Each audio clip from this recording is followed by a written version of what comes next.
El último descubrimiento, por Alberto Isa, 9 de diciembre del 2023.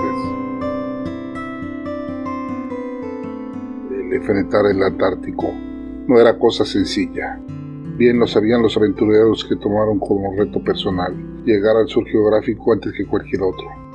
La edad de los descubrimientos y los secretos ocultos en esa tierra escrita por el ruso Fabian Glotti von Bellinghausen parecía la última frontera. Organizar la expedición no fue cosa sencilla, pues la corona no lograba superar los estragos heredados por el francés Napoleón, que causó la caída y recuperación de la corona, heredando una serie de reconocimientos de una constitución escrita por la plebe que limitaba el poder del rey.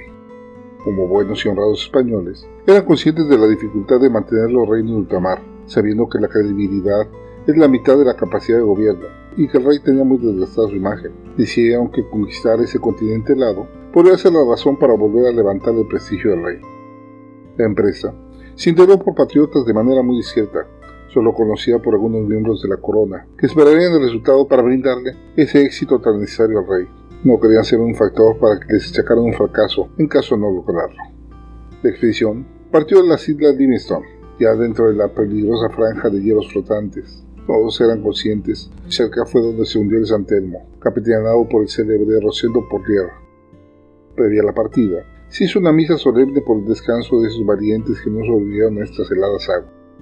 Febrero de 1820 era la época cuando esperaban poder llegar con mayor seguridad, ya que el verano austral brindaba menos hielo flotante que pudiera dañar el casco de una nave reforzada para ese fin.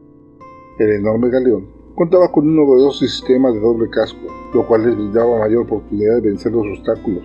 La adición de uno de esos novedosos motores a vapor era una novedad que permitía no depender todo el tiempo del viento. El capitán Bayares era un experimentado hombre curtido en la larga travesía desde el Río de la Plata hasta Cartagena, habiendo ya cruzado en varias ocasiones por el Paso del Sur, del cual era referente. Las mil leyendas y mitos no eran un impedimento, pues una espina que se escondía en el ánimo de todos los valientes. Los mitos de las enormes serpientes que se escurrían bajo los barcos, los enormes calamares que rompían los mástiles como si fueran meras astillas, y las peligrosas sirenas con sus cantos seductores, eran solo algunos de los peligros que temían enfrentar. El piloto Jiménez era garantía en estas difíciles aguas, uno de los pocos sobrevivientes de la expedición del finado Magallanes, que ya había conocido estas frías y despiadadas tierras. Incluso entabló tratos con los hombres de las Tierras de Fuego, una mítica raza que vivía en las más extremas condiciones, alimentada de focas y ballenas. El viaje, pese a ser época de mejor tiempo, no fue perdonado por las tormentas que barrían el mar, generando gigantes olas que apenas lograban sortear. El agua cubriendo la cubierta fue una constante por días, así como los golpes al volar la embarcación tras una ola de especial altura. El mar, aún durante los escasos momentos de buen tiempo, era blanco, ya sea por el golpe de las olas o por la nieve que no tardó en aparecer apenas cruzaban el paralelo de los 63 grados. El sonido del viento no cejaba de empujar la embarcación, haciendo difícil mantener un rumbo en esas picadas aguas. Su golpe intenso robaba el calor ante el menor espacio que encontraba en esas capas de piel y ropas de lana que cubrían a los marinos. El uso del motor de vapor fue, al fin de cuentas, la mejor manera de sobrevivir, pero a un peligroso costo, pues se agotaban rápido las reservas de carbón. Más de una vez escucharon cantos arrastrados por las ráfagas del viento. No tardaron en asignarlos a las sirenas que seguramente seguían su travesía, a medida de los cálidos cuerpos de los hombres. Nadie lo decía, pero todos temían ese encuentro, confundiendo más de una vez a delfines o leones marinos con esos temidos monstruos deslizándose debajo del casco.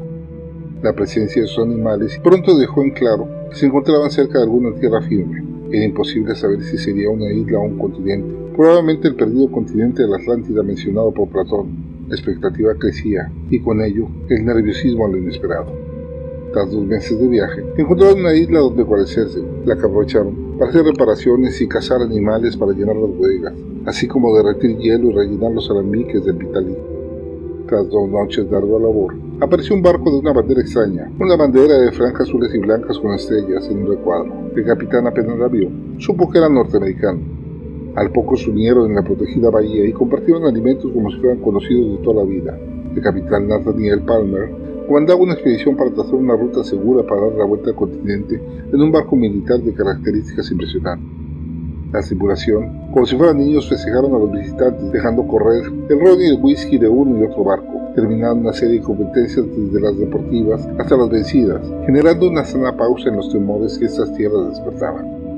Tras 5 días de aprovisionamiento, se despidieron de los norteamericanos, los cuales brindaron ayuda para reforzar las partes dañadas durante la travesía, e incluso donando algunas chapas que daban mayor fuerza a los mástiles principales.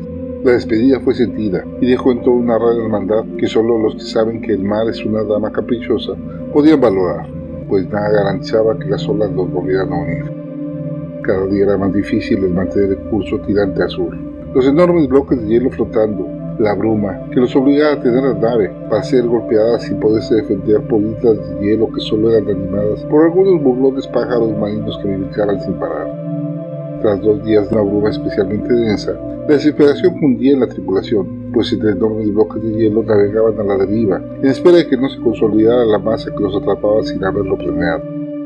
Cuando el sol, de un brillo hiriente, iluminó el mar, el propio capitán Bayares no cabía en el asombro. La masa de hielo se extendía hasta donde la vista daba, sin dejar adivinar mar en ninguna dirección. Era increíble pensar en lo minúsculo que se sentían y lo que pensaban eran masas flotantes de hielo, pero más, verlas unidas en una plataforma tan sólida que ni excavando 2 días lograban llegar al prometido mar que los había traído.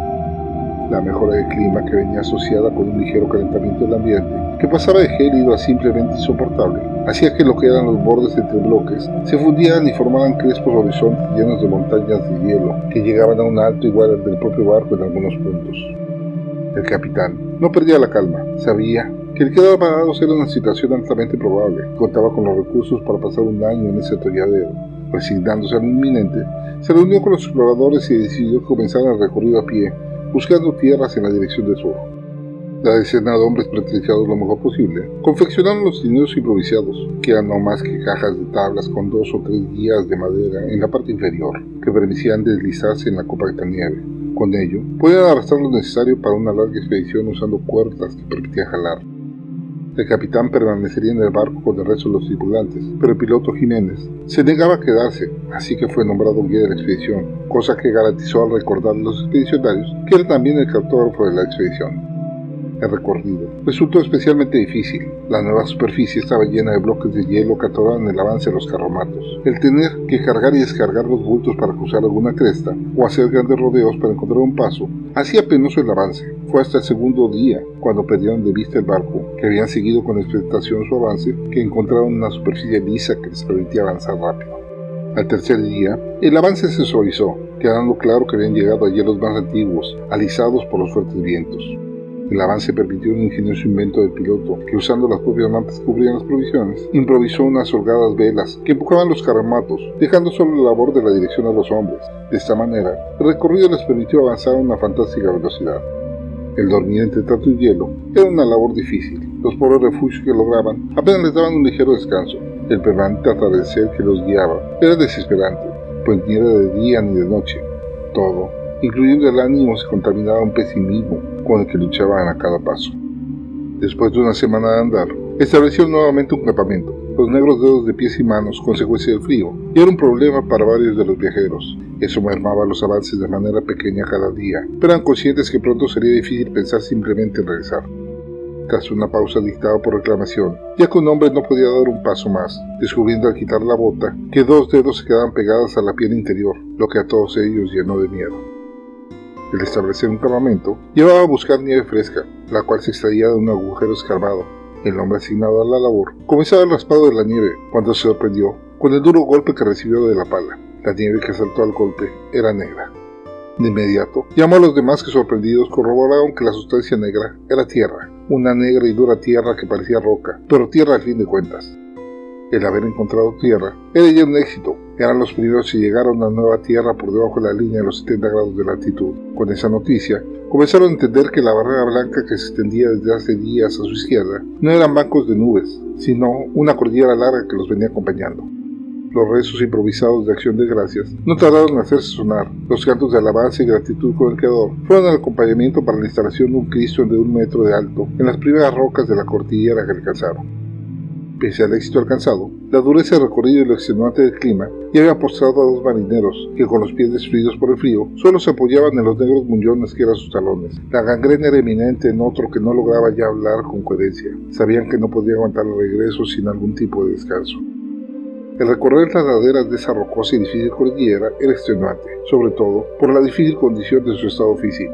Ya solo el piloto lograba moverse con cierta seguridad, por lo que jugándose del todo, se lanzó a seguir una cañada que esperaba le brindar algún refugio entre sus paredes. No tardó mucho en llegar al punto donde solo escalando podría avanzar, por lo que regresaba abatido y cansado, cuando descubrió una hendidura de la que goteaba agua.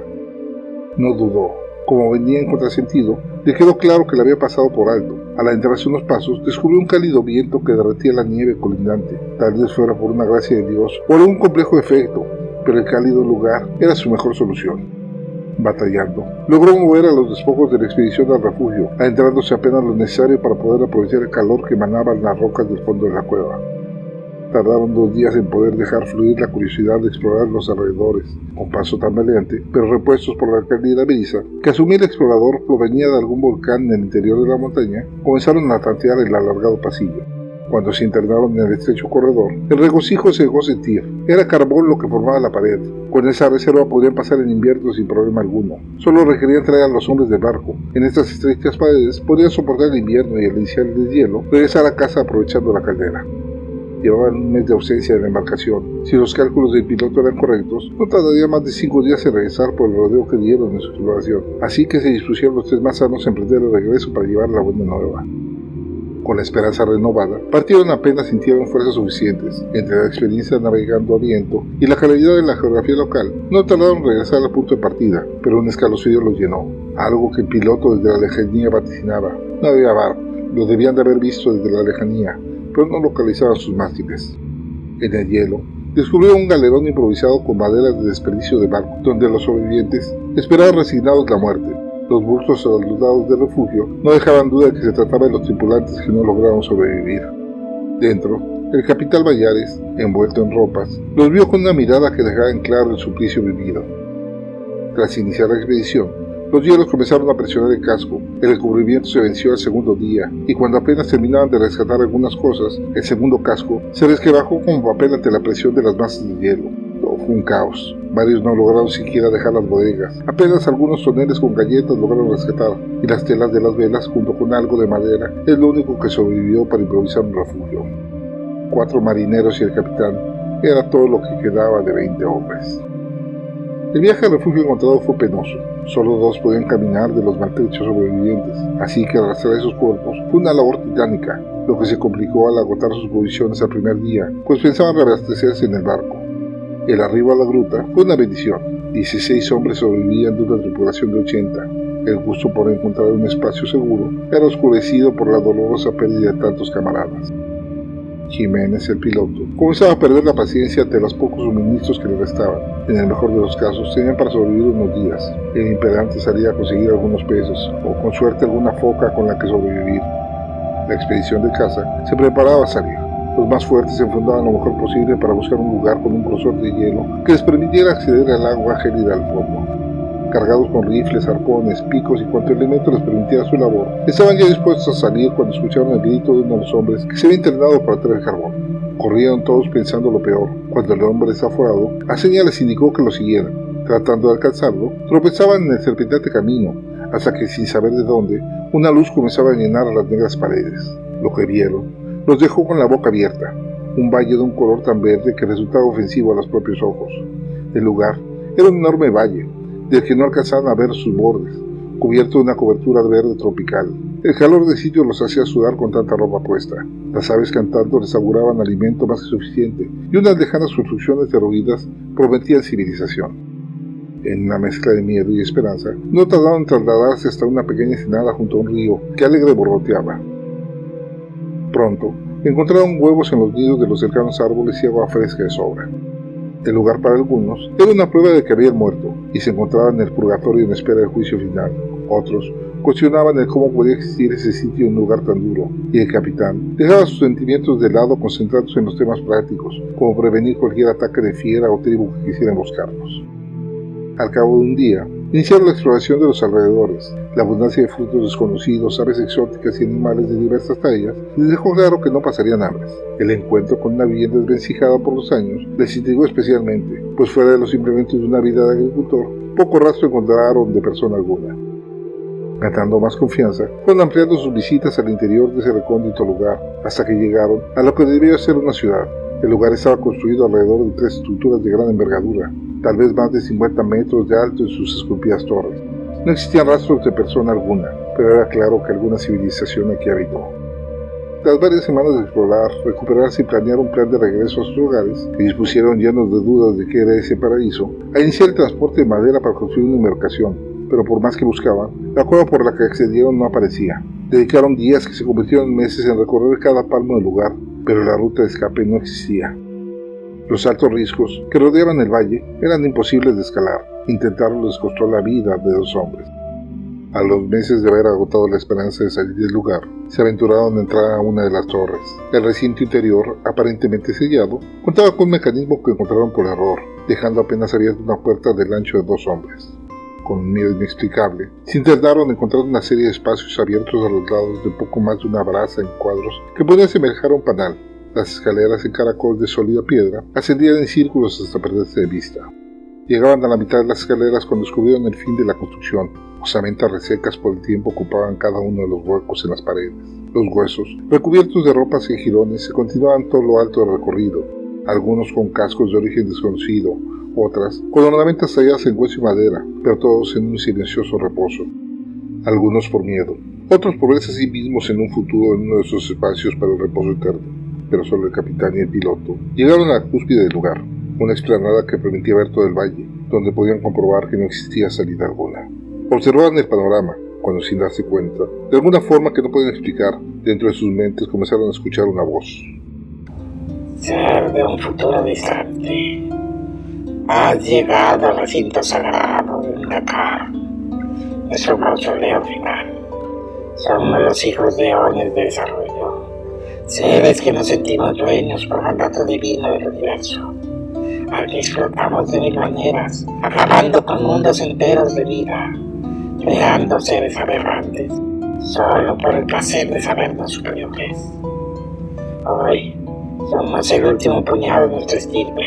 Nuestra vanidad nos llevó a crear una especie que genera una enfermedad que mata a nuestras mujeres, elimina nuestras posibilidades de reproducción.